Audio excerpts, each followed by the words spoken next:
It's time for the Boston Chris Show.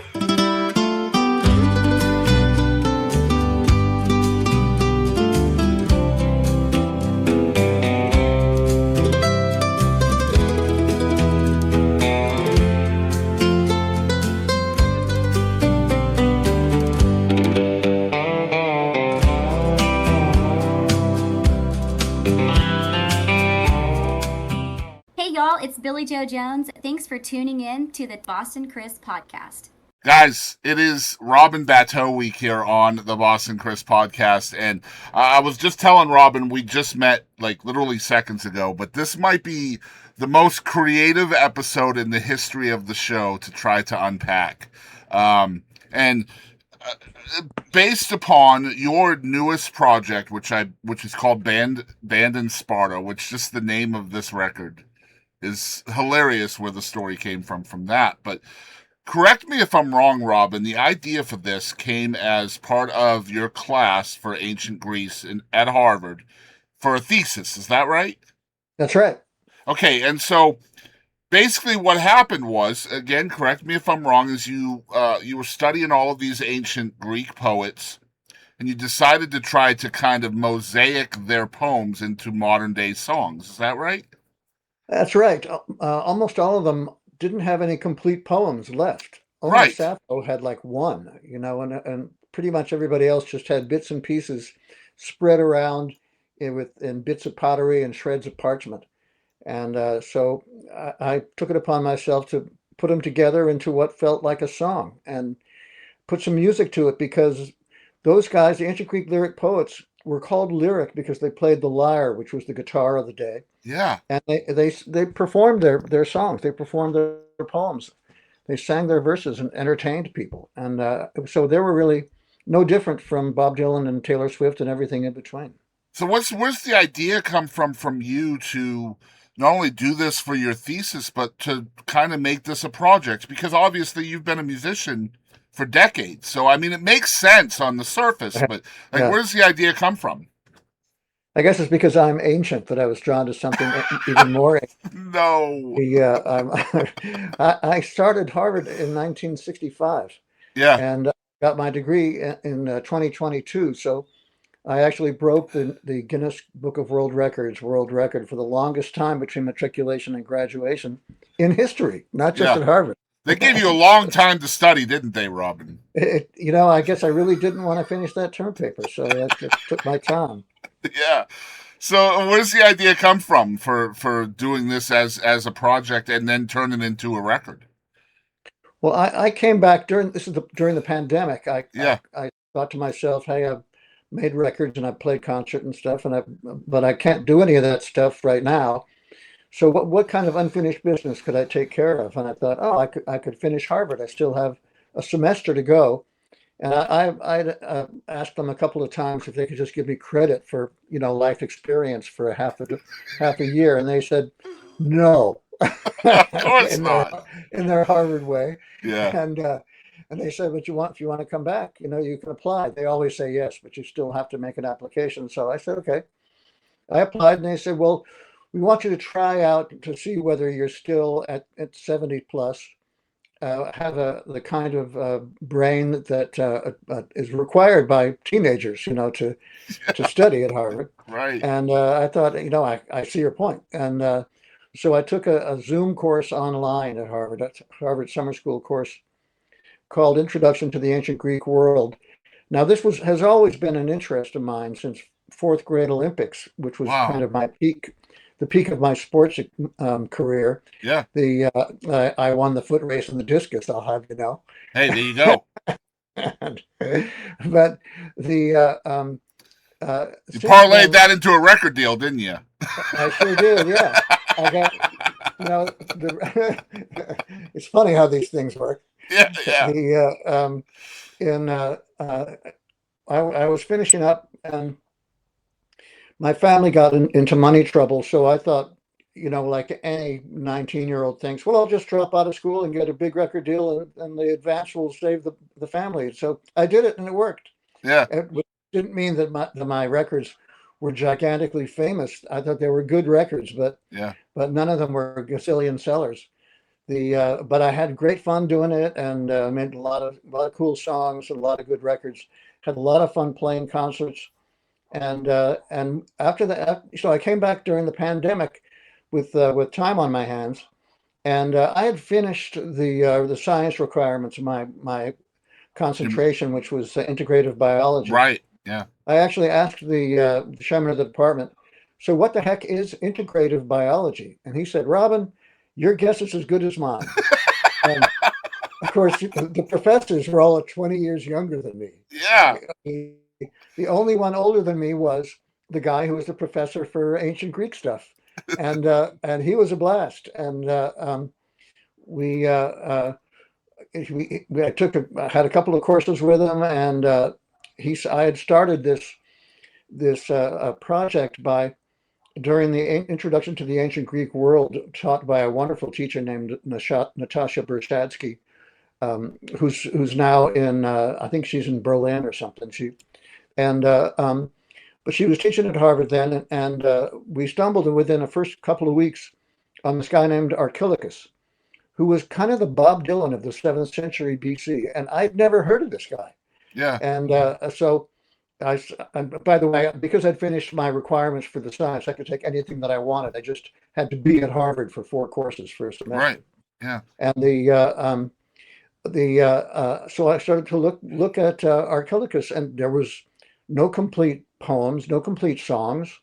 This is when I discovered that they were singer-songwriters. They weren't simply poets as we think of them.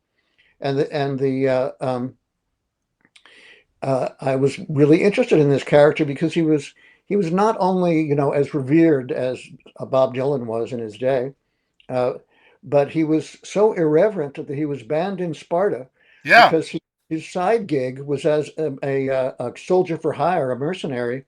He didn't think that it was all that great. He thought, he had two minds about it, like everybody does.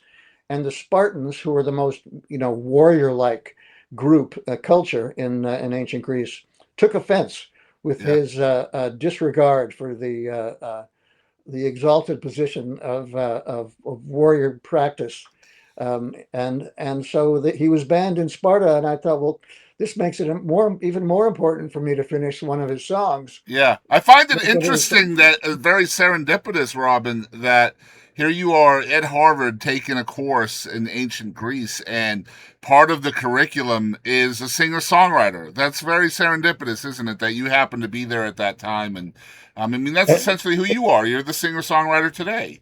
It's absolutely right, and it absolutely was serendipitous. And I have a friend who's a Jungian psychologist, Susan Plunkett, and she always says, I tell you, crazy coincidences that happen, and she says that's part of life. Everybody has them. They're like stones in the river, that we cross the river back and forth.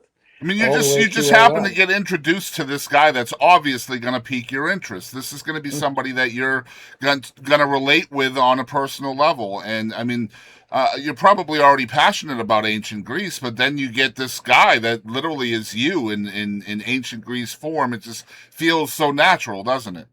That's a great way to put it, Chris. It sure did, and sure does. And I love this stuff.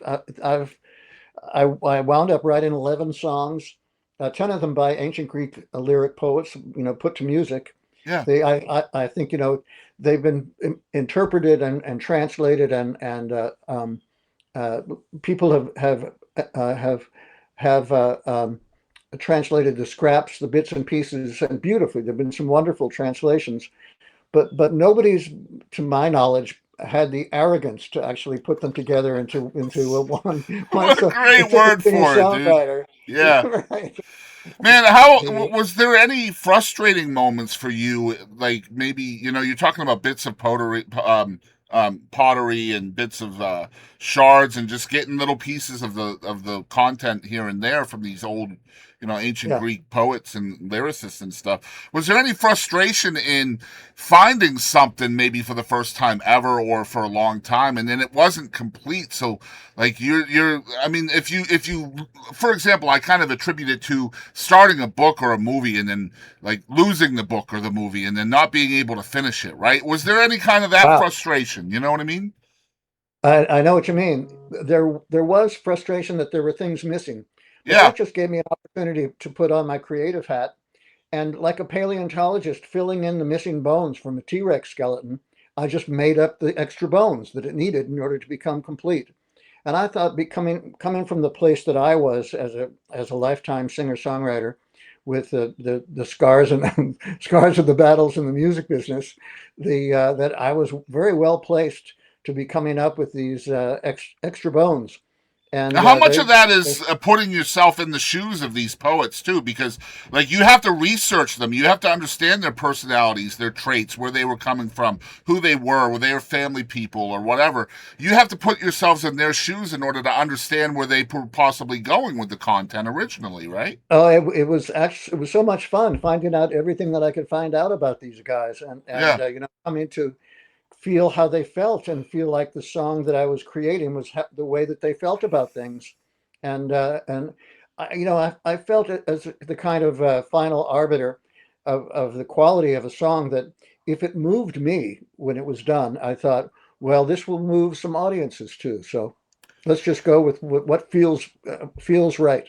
Yeah, I can't imagine the pressure as a creator, though, like trying to put words into somebody else's mouth or into somebody else's pen.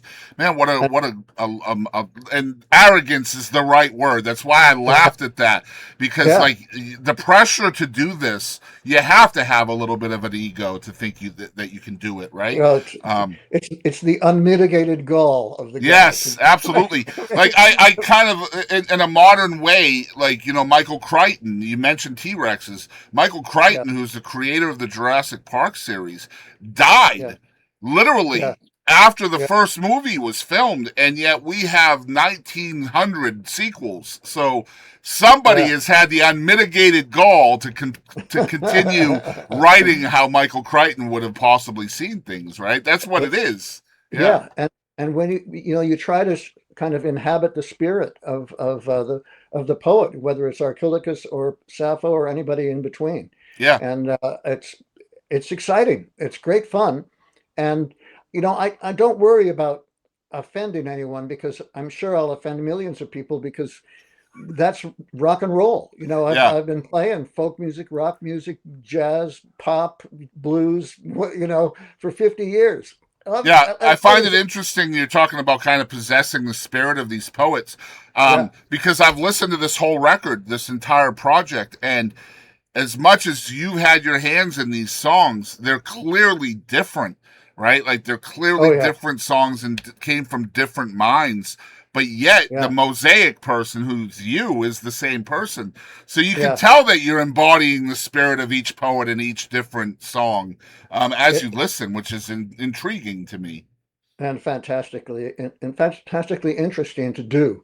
Yeah. I recommend it. If you come across some bits and pieces of a poet or a singer-songwriter whose work you loved, and it's as if all of the great singer-songwriters of the 1960s only had like broken records and like a paragraph or two from That's what the critics exactly said right. about them Yeah. left, Yeah. and somebody needed to put it together, and I just felt like that was what I was here to do.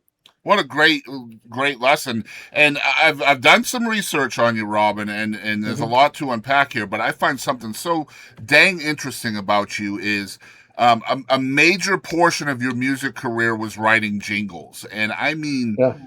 uber well-known jingles that we all know today. You have been such a part of the culture of um, commercialism, really, in America and over the years. I think you are such a legend in that aspect. And so when I try to correlate that part of your career to this specific project, it makes so much sense when it shouldn't. Right? Like, it's Yeah. like they couldn't be further apart from each other. I'm loving it, band in Sparta, but at the same But time, the process is probably very similar, right? Trying to piece together lyrics into a form that people will like. you're so right, Chris, that the when you sit down with guys from the ad agency to discuss what the song is going to be about, they'll hand you all kinds of ideas. You'll have like 100 things written down on Right. a yellow pad, and then you've got to come up with what really works with these bits and pieces. And so I've been doing the same work as a kind of a side gig for years. And all of a sudden here I get this chance to do it in a kind of an exalted artistic way. And I couldn't have been better prepared. It was like I'd been given the skills of the sport before I was introduced to the sport itself. Yeah, it's just so interesting that something like that can lead to something like this, and Yeah. that's just the beauty of art and the beauty of creativity. And people don't even realize as we live our lives out there, when you hear McDonald's or when you hear a well-known something that I call earworms that just stay with you all day long. Yeah. That is the beauty of creativity. Somebody did that to you, and it was Yeah. meant to be that way. You know what I mean? Yep. And I'm sorry, everybody. On the other hand, I'm loving it, right? I'm loving it. Thanks, Robin. Man, your Genesis story interests me so much too. Obviously, I am from Massachusetts. You are also from Massachusetts. Really born into a folk music scene. And just stayed there really, and really enjoyed it and lived it in your entire life, right? absolutely. When I was 11, my dad took me to see Joan Baez at a place Yeah, called the Club 47 in Cambridge. And I just thought she was great. And I bought my mom her album for that Christmas. So hers was the first album I bought, and hers was the first concert I saw.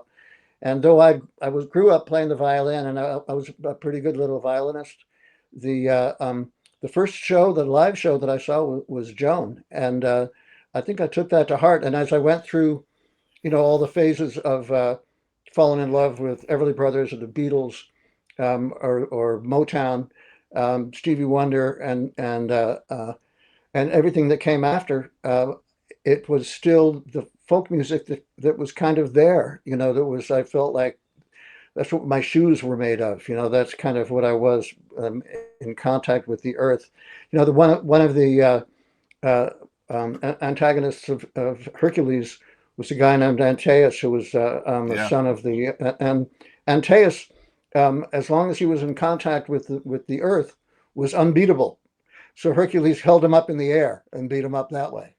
yeah. and, And I mean, and having grown up in Massachusetts myself, I can tell you that the last thing you think of as music related is folk music from the Boston area and right. Massachusetts in general. So I love that Joan Baez was your introduction, right? It just that one moment probably shaped your life more than any other. I think it was definitely one of the moments, and we I had the great joy of working with her at the Newport Folk Festival in the '80s, Wow. and she was a blast. She has a reputation as kind of a severe character because she's very serious minded about politics.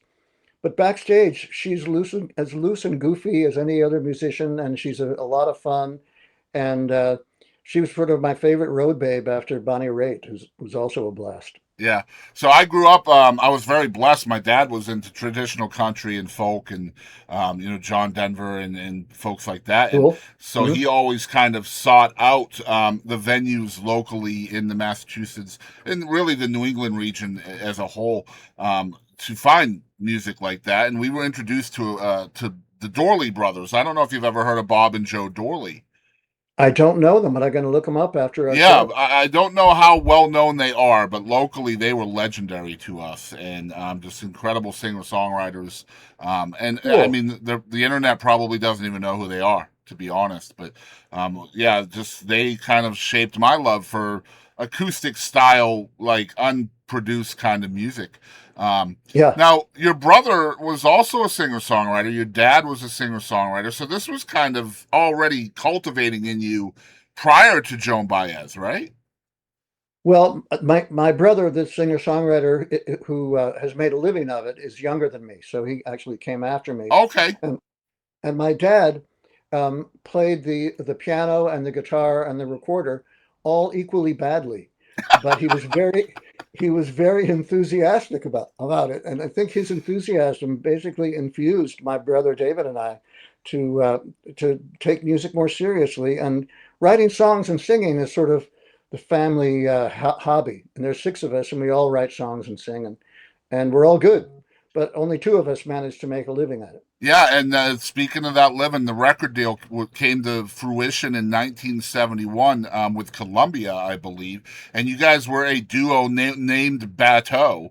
That's How did right, this? Battle with an X. Right, with an X, and so how did this come to be? Like, talk about like kind of growing up, learning music and stuff. What were the steps from going from it being kind of a family hobby to holy crap, we have a record deal, right? Right. Well, I was at Harvard, and my brother, who played the cello as well as the guitar and sings, was accompanying his friend John Compton at a club called the Sword and the Stone in 1967, Okay. for an open mic, and they got hired by the Sword and the Stone, which was one of a handful of folk clubs in Boston, and they got the gig for around Christmas time, and my brother was going to be away during Christmas. But uh, John called me and said, David's going to be away, but could you fill in on violin for what he was doing on cello? And I said, well, sure. And because I was living in Cambridge, and went across the river, and we did the gig, and we did a whole bunch more gigs because the audiences were very happy with what we were doing, and we actually got my first recording contract with Columbia with the band. We called the band Appaloosa, and it was John Compton and a cellist named Gene Rossov, and a bass player named David Reiser, both of whom are wonderfully talented. And we had great fun with that. And Al Cooper was the producer. Okay. Al's the legendary organ player for Bob Dylan, who also invented all kinds of things like Blood, Sweat, and Tears and Blues Project and Super Session and produced all kinds of things. And I think might have been his first production. It was not one of his bands. Wow. And the way it happened was that John and I called up. This was back in '68 when you could do this kind of thing. We just called record companies out of the blue in New York from Boston and said, "Hey, can we come and play you some songs?" And they all said, "Yeah." And that doesn't happen now. No, absolutely not. Unfortunately. But so we came to New York, and we saw a couple of places, and went to a couple of places. Everybody liked what we were doing. But John really had his heart set on Columbia because Bob Dylan was such a hero of his. And we had an appointment with an A&R man who I can't remember his name. An A&R is for those who aren't so familiar with the record business, are talent scouts Mhm. and song scouts, and so we got to the building at Columbia Records in New York City. And they set us up. Another thing that doesn't happen anymore. The guy just set us up the elevator, and we come walking in, and we introduce ourselves to the secretarial pool, and say, we're here to see so and so. And she says, I'll just check. So she checks, and she says, I'm sorry, he can't see you right now. He's just too busy today. And I said, we came from Boston. It's not just around the corner. Right. This is like. And this is in the '60s when you didn't feel like it was a hop and a skip. Yeah. And so we took a deep breath and said, well, we looked around at the girls in the secretarial pool who all seemed like nice kids, and we said, would you guys like to hear some songs? And they looked up, and this never happened, and they said, sure. So we pulled out the guitar and the violin. We played them some stuff.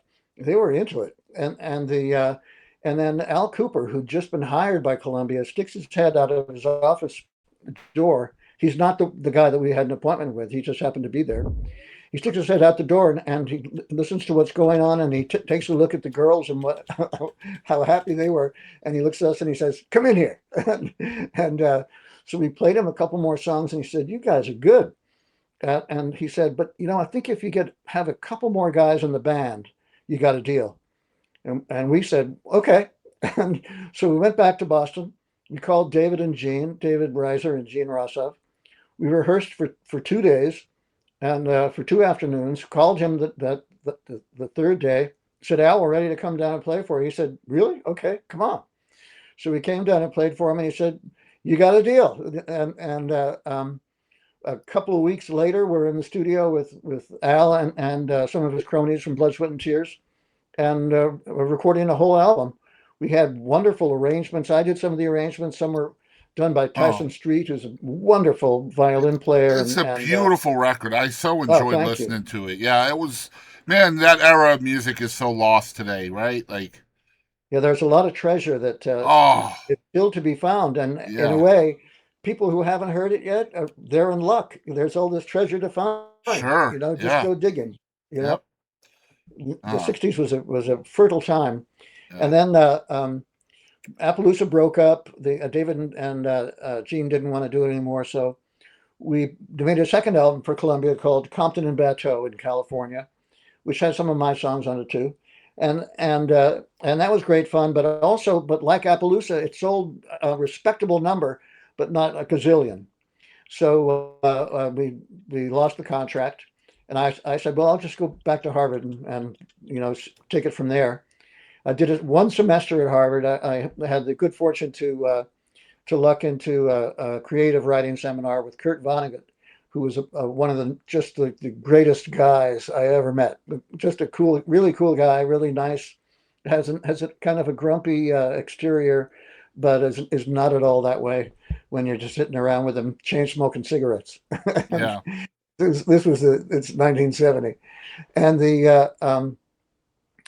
and again we had money problems in the family, and I said, well, I'll drop out and we'll get another contract. And so my brother and I uh, started playing together and playing at the clubs and getting some interest and getting popular. And went down to New York to do an audition for Clive Davis and the gang. May he rest in peace. He was a guy who was, I didn't know him deeply, but he signed me a few times and gave me a few shots, and he was somebody who just loved music and lived for it. And so we were playing for a kind of a semicircle of A&R guys from Columbia, along with Clive in the middle, and our band, for reasons that have never been quite have come clear to me, except for they hated our manager, had quit the day before the audition. But my Wow. brother and I said, we need this job because my brother needed money bad. Yeah. And so we said, we're just going to do it. And we played them a song. We get up there, we play a song. They're into it. They're nodding their heads. And then they played the second song, and they liked that too, but maybe not just as much as the first one. It seemed like they were into it, but they were less into it with every song. And so we had one song at the end of our set, and I thought, I gotta do something because we need this job.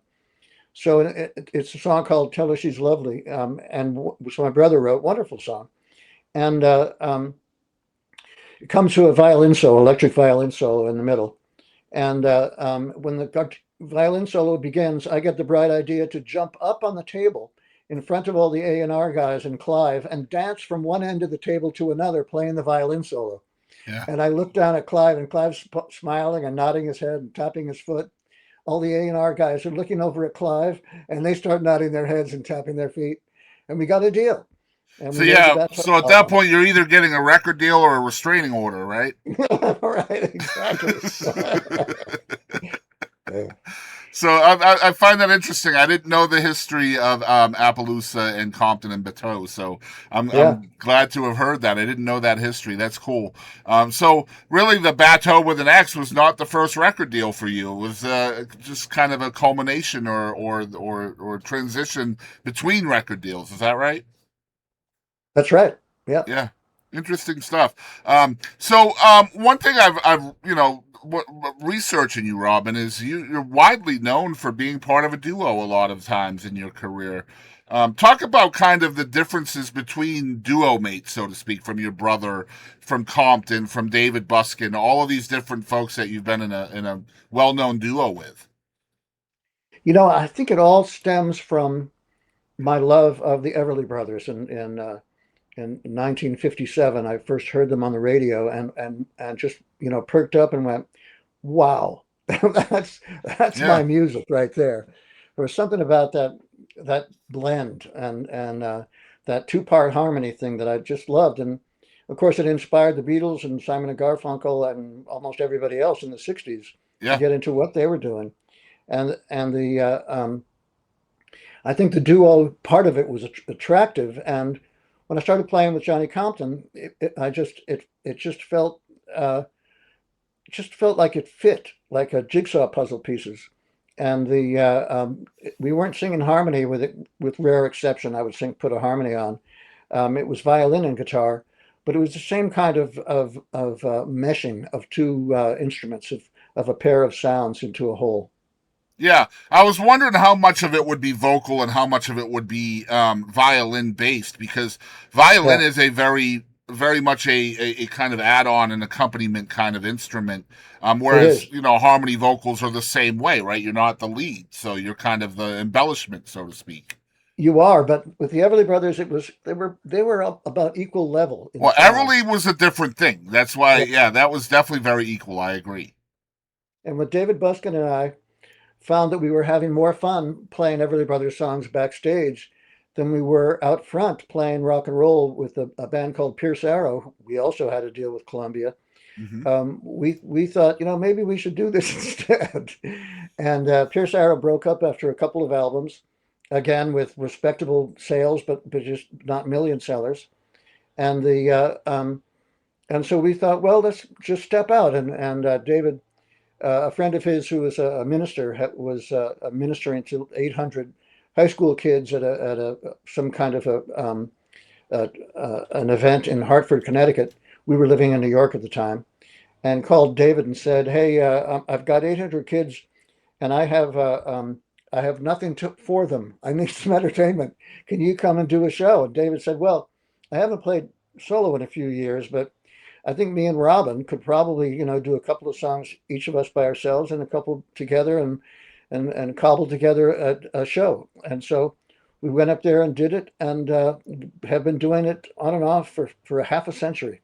Yeah, and just an incredible relationship with you and David, and I want to talk more about that here in a minute. I read something. I've read quite a bit about you, Robin, but one set of words really interested me, and that was improvisational violinist.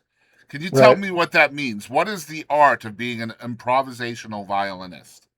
Not knowing the chords, I think, is what it is. Yeah, So making it up as you go, right? be surprised. And they say that writers should write what they know. I don't know. You write Maybe what you violin, don't know. write what you don't know and see what happens. And you know, it, it's just so much fun. I mean, there's so many choices, and it's just sometimes it's fun to play the same part. And I've had the joy of playing the Mozart Clarinet Quintet, once with Yo-Yo Ma and once with Benny Goodman. These are Yeah, just sort of accidental get-togethers, and which happens in the classical music world. And on those occasions, you play the music as it's written, note for note. But when you're playing, accompanying somebody, you might feel differently one day than the day before, sure. and so you play something else. And as long as the person that you're playing with isn't offended by your changing your part, you're good. At some point in time, though, that's got to create a reputation for you, and I imagine it's a good one because if the improvisational art that you're creating is tasteful and people Hmm. like you like it, then that's going to create a reputation, and people like Springsteen, Yo-Yo Ma, Benny Goodman, they're going to be okay Yeah, with the changes, the spontaneous effects that you're adding because it is tasteful. They're going to like yeah. it too, essentially. Yeah, I had great fun playing with Springsteen. One day he decided he wanted a violin player in the band. This is early '70s in the Village, in Greenwich Village in New York. And I saw an ad in the Village Voice for electric violinist, for a band looking for an electric violinist. So I said, okay, I'll give it a shot. So I called up, and it turned out to be Bruce. Wow. And Bruce and the East String, yeah, and the East Street Band were all there, and they couldn't have been nicer. I mean, a couple of the guys knew my records and were fans, and Yeah. it was so much fun playing with them. And we played a bunch of songs, and they didn't pick me. Bruce didn't pick me, because I think he wanted it to be a little bit more like the Bob Dylan thing, where he had Scarlett Rivera, who's very very pretty as well as a fine violinist, and I'm not that pretty, but he got he got a really just a brilliant violinist to take the place, to take the gig, and she's been with him for a half a century too. Wow, cool stuff. Yeah, Yeah, my father-in-law was a steel guitar player, and he was very improvisational as well. And so it cool. was it was always very interesting to watch him play because he didn't read music, he didn't Hmm. understand charting and all that. But boy, I'll tell you what, that man never lacked for gigs in 60 years of playing steel guitar Cool, because every single person he played with knew that they were getting something different, right? And it cool. wasn't it Yeah. wasn't going to be the same sound every show, and I think that's the beauty of it, right? It means that if somebody goes to your Monday show and your Thursday show, they're going to hear something different on these songs. Yeah, and it makes you interested to go another night. You could That's go right. like more than one night. Here's something different. How much do you think? I like to try to correlate, kind of, attach A to B and then B to C. How much do you think that ability, that tool in your toolbox to just be improvisational with your violin, how much did that prepare you to be a jingle writer? Um, you know, it's I'm sure that it all contributed, whether I was making up songs or making up violin parts. It all contributes to being able to basically change on the fly.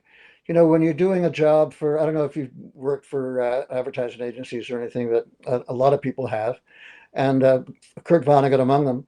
And the ad agencies change their minds all the time, you know, and they want something else and they want it now. So It's very improvisation is fast nice paced, again. and there's Yeah, deadlines, and you have to have this done now.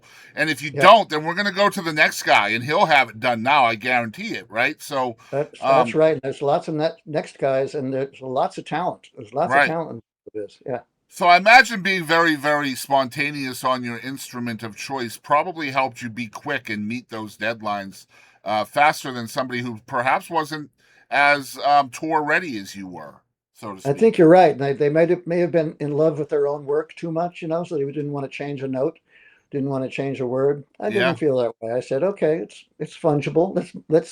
Let's mold the wet clay. You know, let's play with it. Let's So, play. yeah, you talked about the pandemic kind of really being the catapult for a lot of things that are happening for you since the pandemic. Yeah. First of all, finding out, that unfortunately musicians are not considered essential in the world. So, um, all of a sudden you're home and you have no choice but to be home. So it's like, all right, like you said, let's find out what my unfinished business is. But now that we're all back to work and we're all essential, quote unquote, again, what does it look like for you now? You have this project out. I know you're probably playing shows and stuff again. What has happened for you since the pandemic that wasn't happening for you before it? I've come up with a comedy quintet, the musical comedy quintet called April Fools, which It's includes freaking not just David awesome. Buskin, who's Yeah, funny as heck, yeah. but John Forster and Christine Lavin and Carla Ulbrich, and we just have a ball. And we do gigs the as April Fools, and we played the Philadelphia Folk Festival last year, and we played a Harvard Club in the spring, and we'll be doing more and more as time goes on, as long as we can hang on, as Yeah. long as we don't Absolutely die. hilarious, by the way. Thank you. Yeah, I saw y'all's performance of ESPN on YouTube, and man, golly, y'all are funny. Great song. Yeah, it's, That's a beauty. ESPN, for listeners who haven't heard it yet, was inspired by an article in the New York Post about a couple in Texas, where right around the corner from you, Chris, yeah, who got divorced, and the woman named as the correspondent in the divorce ESPN, which was at the time the only all sports network that had appeared. right. And the guy wasn't embarrassed about it. The guy said, "Well, yeah, I guess she's right. Last night I was up until 3 a.m. having a martini, watching guys jump horses over little brick deals." And we thought Little Brick Deals has got to be, that's it. This guy needs a song. So, and who's going to write it but us? Yeah. So that's how we came Man, up with your permission, I'd ESPN. like to include the song as part of the episode right here. Is that cool? I'd love it. Go right Yeah, ahead. let's do that. I'm going to play that right now, you guys. Check it out. It's ESPN Live from the April Fools. It's good stuff. Y'all will love it. Sorry, cable problems. Anyway, Post ran a story about a divorce case that took place in Texas and was newsworthy because the wife sued the husband for divorce and named as co-respondent in the suit what was then the new nation's 24-hour sports network, ESPN. This is true. Well, it was in the Post. But what she said was he watches sports all the time. He did not contest this assertion, but seemed rather perversely proud of it. What he said was, I guess she's right.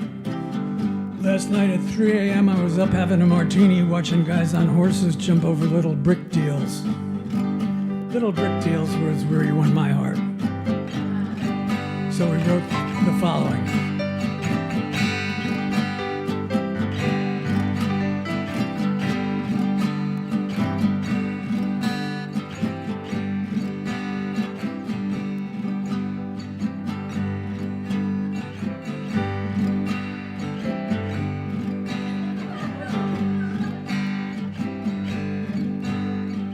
Room is all dark except for the screen. Some guys are in red shirts, some guys are in green. There's a break in the action, but soon there'll be more. I'd go to the bathroom, but someone might score on ESPN. ESPN, you're the reason I'm single again. Life is for losers, sports is your friend. Who's got more sports on than ESPN? The phone's disconnected, the schedule is fine. He's rowing at 7, he's bowling at 9. Full contact karate from midnight to 4. An hour of highlights of what we just saw on ESPN. ESPN, you're the reason I'm single again. Life is for losers, sports is your friend. And who's got more sports on than ESPN? I'm sure you're a crowd that does not require us to teach you this one letter at a time. ESPN. ESPN. ESPN. ESPN. You're the reason. You're the reason I'm single again. Life is for losers. Sports is your Sports friend. is your friend. And who's got more sports on than ESPN? Lovely. I think I'm alone here. My wife must be gone. But how can I worry? There's volleyball on, and there's synchronized swimming and polo ahead. There's wrestling for morons and golf for the dead on ESPN. Sing it out. ESPN, you're the reason I'm single again. Life is for losers, sports is your friend. And who's got more sports on than ESPN? This is now our tribute to that great American sporting institution, Halftime.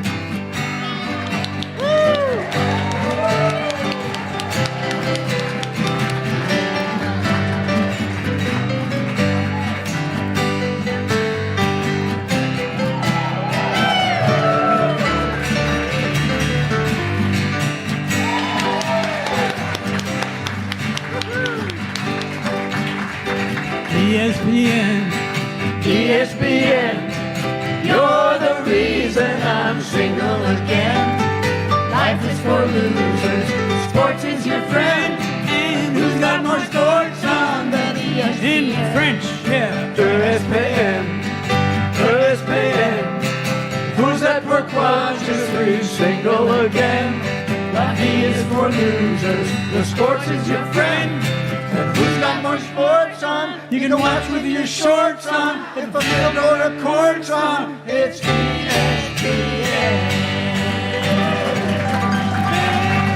All right, so we're back with Robin Batteau, first time on the show. Man, what an intriguing life you have led, man. And over 50 years now in the music business. Do you ever take time to kind of sit and reflect on your legacy and the things you've accomplished in your life? I've tried to write my memoirs, but my problem is that when I start, after I've written like a page or two, I realize, oh, this is a good idea for a song, and then I'll write a song, so I'll get off the memoir.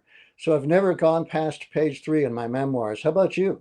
No, man, I got a kind of a story about that. It's not memoir related, Robin, but I tried to write a novel, right? So Uh-huh. I got It's together with a woman 11 years ago. Our anniversary was a couple days ago, and she's a novelist. She's been writing cool. a novel forever, and so I got the idea of trying to explain why Elvis faked his death. Okay, Right. cool. So I started writing a novel about that, and I've written exactly one chapter and a half in Okay. 9 years, Robin. Nine All years. right. Let me see them. I'll give you some notes. Okay.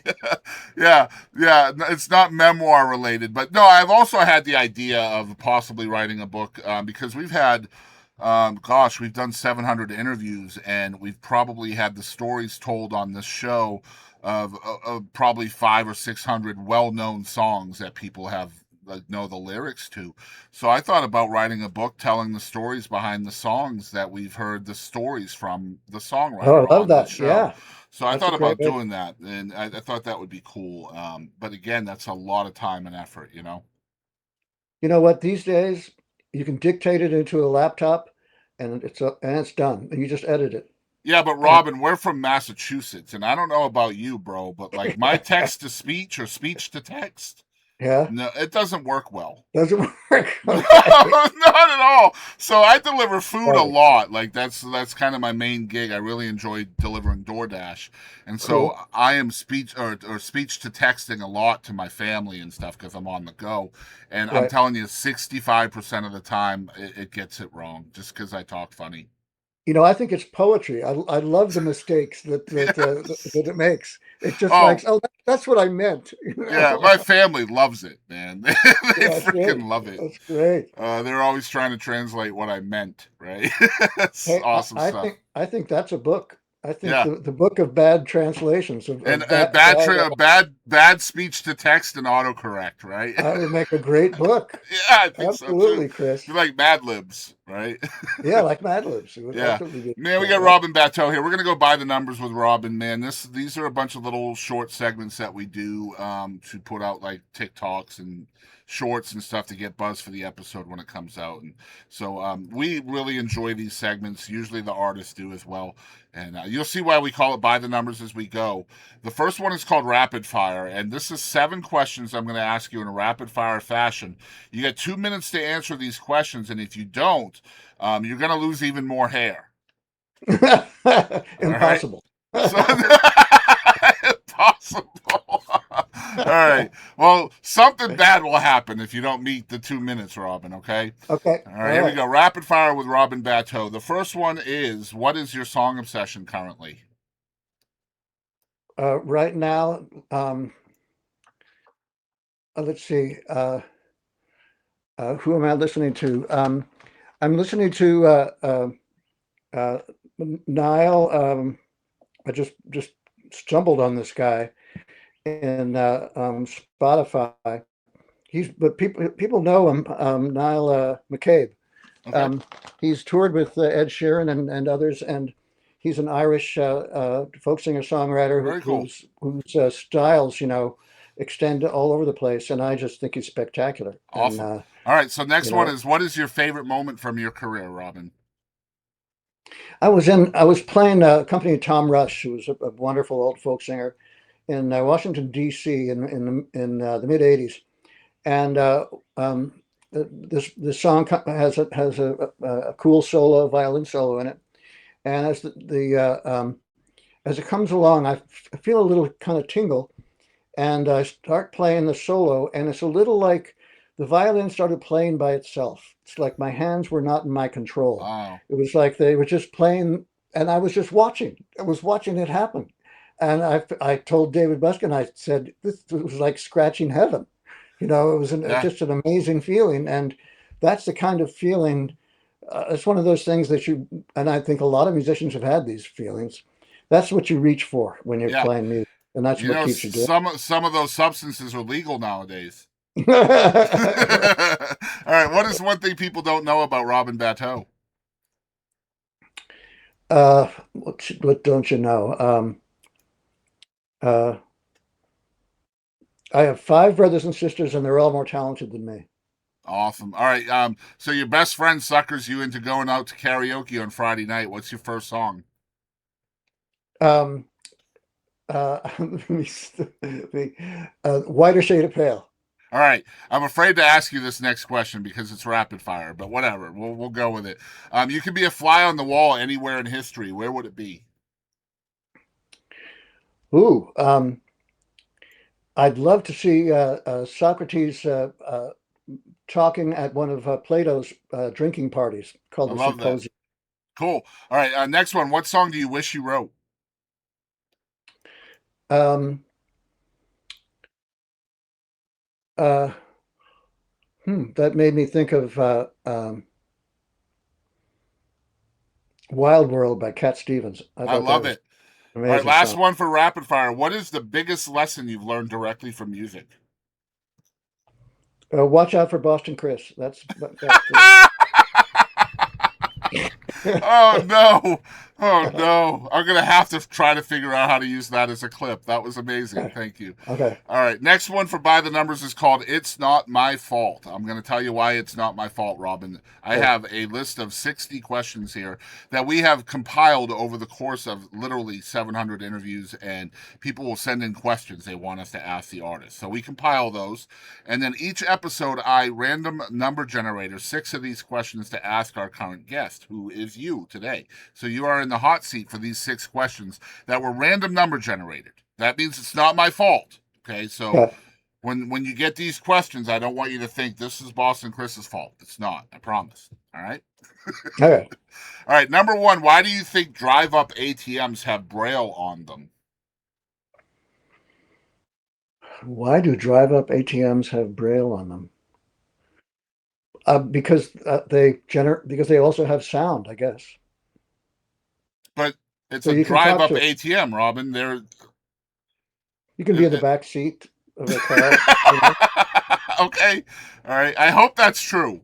I hope that's true. Because if you're driving around out there and you're using Braille to Right. It's a bad that's choice. yeah. Please don't do that. All right. Number two, would you rather have to read aloud everything that you read, or would you rather sing everything you have to say out loud? I think I'd rather read everything out loud than Okay. sing. All right. Perfect. All right. Number three, what movie quote are you known for randomly blurting out? It's not your fault. See what you did there. All right. I see what you did there. All right. Number four. Um, this is a pet peeve question. What is no big deal for most people but torture to you?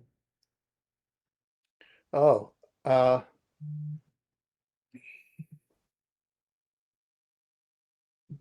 bullying. I mean, you see it all the time, and you're helpless to do anything most of the time. But when I was a kid, even though I was a little guy, I would attack the bully, and that would be the end of it. Yeah. And but when you're grown up, you kind of have no recourse, and it's heartbreaking. Yeah, it's tough, especially in the internet age, where there's just a lack of Yeah, accountability for people, right? You can't really attack the bully in the same way you could at school or something, right? So, right. That's right. all right, number five. Do you believe in Bigfoot? I do not, although I do believe in big feet. So you got to watch Yeah, out for I agree. I agree. I believe in big feet too because I have two of them. So there is that. that. All right, number six. Who is your hero? Who is my hero?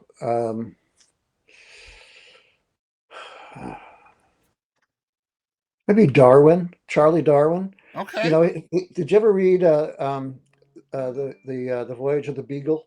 I have. The and I thought that was just the greatest book ever. And it Yeah, was just a compilation of letters that he wrote back, from his trip, and that discovered evolution. And yeah. think it's one of the greatest books ever written, although his editor should get more credit. The and one of clearly one of the most inspiring. Yeah, I like that too. Also, the Lewis and Clark memoirs, as they're Cool. discovering Yeah. Western America, is very similar to the Voyage of the Beagle. It's a Hmm. very similar concept. I think it's kind of fed into my lack of being able to kind of my short attention span, right? Like short chapters. You know what I mean? Very good. Uh, anyway, next one for By the Numbers is called Top Five. What are your top five favorite self-written or co-written songs? And I would love to include your jingles into this. Okay. I'm All curious right. if any of your jingles would Okay. make this list. Yeah, I'd put Heartbeat of America in there. The Heartbeat of America was a Chevrolet commercial Sure. and played for a decade. And then it's come back actually in the last month or so in celebration of the 250th. And that was fun. And let's see, what else? I guess a song called Take This Heart that I wrote that uh, um, was on a million selling albums by Anne Murray and the Oak Ridge Boys, and was taken to heart by the Columbine kids after the terrible attack Yeah. in 1999. And let's see, "The Boy with the Violin," which is a song that David and I have been playing for half a century, and is kind of a compilation of some of the women that I've known and what they briefly what they meant to me. And let's see what else. A song called Guinevere, which I wrote after. Actually, the real title is Lancelot's Tomb, though everybody calls it Guinevere because that's what I sing in the chorus a lot. And that song was written after reading The Once and Future King by T.H. White. And a friend of mine gave me the book, and I started reading it at night and read it all through the night and got up the next morning and started writing a song. And that by the end of the day, I was in tears with the guitar in my hand, and I thought, I Wow. think I have a song here. Yeah. And let's see, that's three, or no, that's four. Let's see, and the uh, the song from the band In Sparta record that I sing the most by myself is called "The Most Beautiful Thing in the World," and it's sung on the album by Kira Naughton, Hmm. and it's a compilation of some of the writings of a ancient Greek lyric poet named Praxilla. She was, one of the best contemporary, somebody who was thought of in the same breath as Sappho, though nobody was as good as Sappho. That seems to be an agreement. And Praxilla was kind of put down by the critics over the centuries. So I thought I'd remedy that, and the song means a lot to me, and it's one of those songs where you combine a little bit of the ancient world and a little bit of newer worlds, and it makes a pretty good T-Rex. I think it's a beautiful thing too because you don't have to put them on the liner notes either, right? Like you don't have to give them songwriting credit because, like, That's right. it's not like they're gonna complain, Robin, right? Yeah, the humans being humans were probably all descendants of all the Yeah, poets. sure. Yep. I meant to ask you this earlier. It slipped my mind, but obviously on the new record, Abandoned Sparta, you have guest vocalists on all the songs. How did you choose the vocalists for the album? I thought that to voice the songs properly, it should be the voices of the our great era, the golden era of singer-songwriting, which is the 1960s. So I called a bunch of friends from the 60s to ask if they do it, and they all said yeah. Wow. And that was that's why Livingston Taylor and Kate Taylor and Tom Paxton and Eric Anderson and Carolyn Hester are on this. Robin Lane, a rock friend of mine. These are all voices I first heard in the 60s. And then to supplement that, I thought I thought that the songs would make a wonderful stage review, and so I thought I'd call some friends who were comfortable on stage as actors, Kira Naughton being one of them, her brother Greg Naughton, and their father James Naughton, who's won a couple of Tonys as Best Actor on Broadway, Right. and they all sing great, and James sings the song that I wrote with and for Archilochus, and called Archilochus Redeemed, and I think they all shine. They all do wonderful things with these pieces that I managed to put together with ghosts, and I'm just so lucky to have done it. You just gave me the title of the episode, dude. Thank you so much for that. I've been looking for it for almost an hour. Writing with ghosts, man. There it is. Hell yeah. Cool. I love that so much. That is so good. All right. By the numbers for the number 4 is called Mount Rushmore, Robin. Who is on your Mount Rushmore of most influential artists to you personally? And I imagine Joan Baez has to be number 1. She's got to be up there, and the Beatles and Everly Brothers. Fourth one, I would say, is Stevie Wonder. There it although is. there's plenty of contenders. Mhm. There it is. Awesome stuff. All right. Next segment is my favorite one every week. I call it Impactful. Who are 3 people that impacted you in some way, Robin? This doesn't have to be music related either if you don't need it to be. And tell us the biggest thing you learned from each of those folks. Okay, let's see. Um,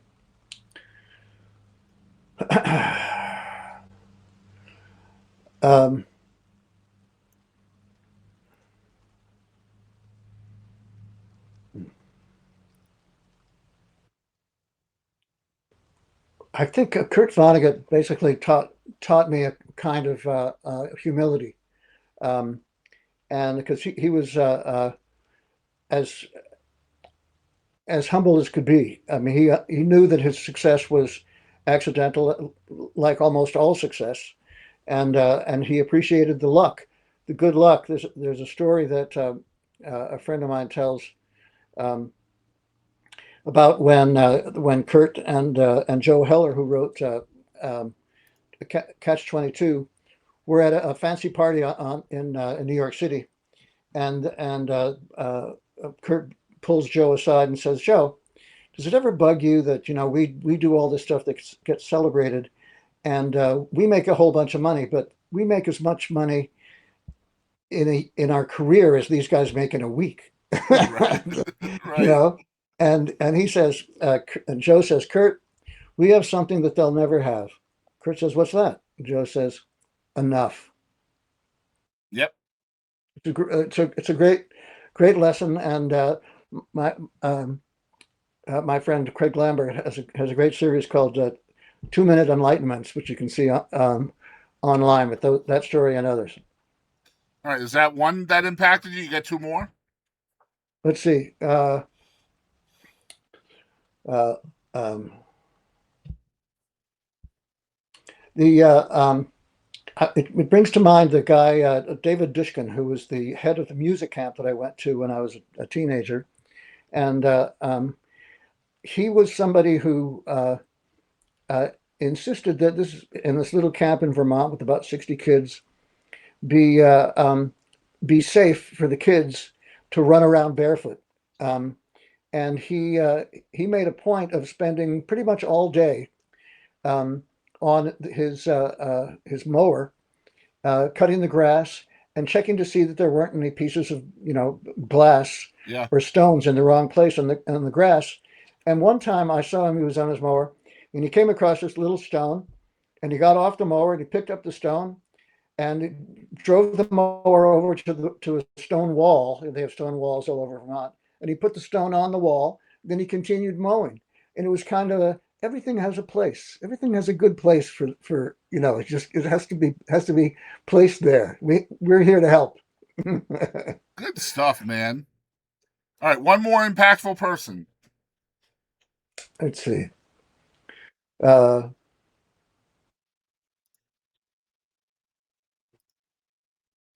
well, I'd say David Buskin, because he's been such a tried and true friend for half a century. Um, and we've all, both of us have been through marriages and divorces. And David likes to say that we've stayed together for 50 years because we've never slept together. Okay. It's might be because you're not as pretty as Scarlett. That's why, Robin. That That's might be right. why. That's right. he hired the wrong violinist, perhaps, right?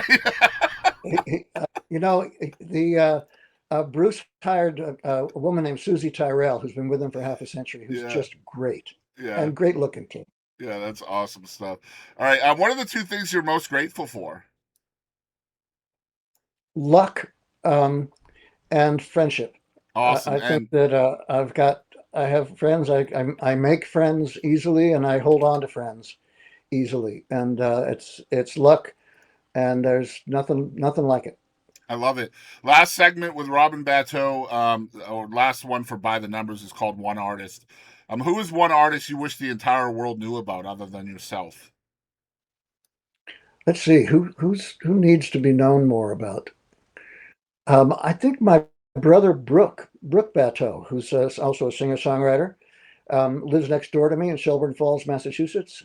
Sings like an angel, writes like a Darwin, and he's got a great little band. Him and his wife Katie on the drums, and Klondike on the bass. There you And go. they're a wonderful trio, and they call themselves Party Emergency. Brooke All right, Batteau very and cool. Party Emergency. I'll check them out there. All right, Cool. last segment with Robin Batteau. Robin, I appreciate your time in making this happen, man. What an incredibly insightful conversation, and I just appreciate you so much for doing it.